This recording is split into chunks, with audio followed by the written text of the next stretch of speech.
some work to do now. Scooby-Dooby-Doo, where are you? We need some help from you now. I want you all to close your eyes. Do it, you do it. All right. Now imagine when you were a little kid and you used to play outside all day and you were so hot because it was at least 105 outside. And your mom told you to come inside because she had just cut watermelon, and you run inside and then the house is nice and cool and you just sit there with your friends and family on a summer day. Or let's go to when you get that perfect present on Christmas morning and that feeling of happiness felt like the best feeling in the world. All right, now you can open your eyes. Wouldn't you want to share that happiness with everyone around you? We did that this week.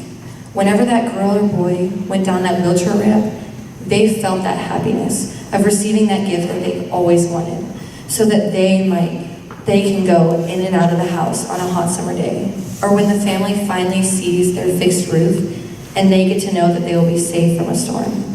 The reason why I'm giving this sermon, the reason why I'm here at APPA, the reason why I even participate at all is because of the love that God and everyone else has for each other.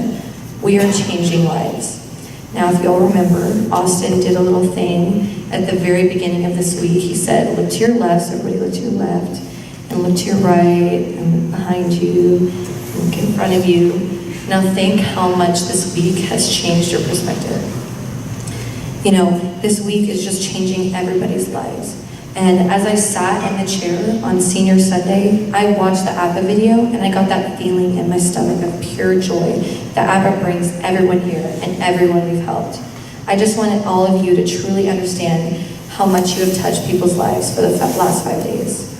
For me personally, I've struggled with a lot of things in my life. But no matter what anyone is going through, I truly believe people are able to learn from their experiences.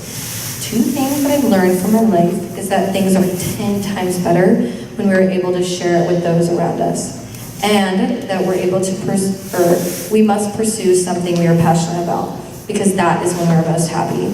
I could go on about my passion to save the world as I just returned from Jamaica and the poverty-stricken life most of them lead as I stayed at some resort.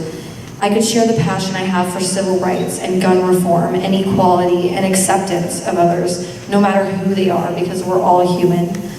Or share the passion I have to get a college degree with a major that I hope will change lives and do something better to better the world. However, you have to find your own passion. What is God calling you to do, and how will you make a difference? Now is the time to start, and now is the time to make a difference, just like Joshua. As Samuel said, Joshua led the Israelites to the Promised Land. I saw kind of a different interpretation of that, and I want you all to remember the saying, live your life like Jesus. So Moses in this story represents Jesus, and Joshua has now taken over Moses' responsibilities, just as we should take over the responsibility that Jesus had to show love. We have all been unified for the last week on what I see as our journey to the Promised Land. We have all put in long hours to show our dedication to God and to those we are serving. But we have to come to an end where we are all going to go our separate ways, just as Joshua took responsibility to lead the followers of God.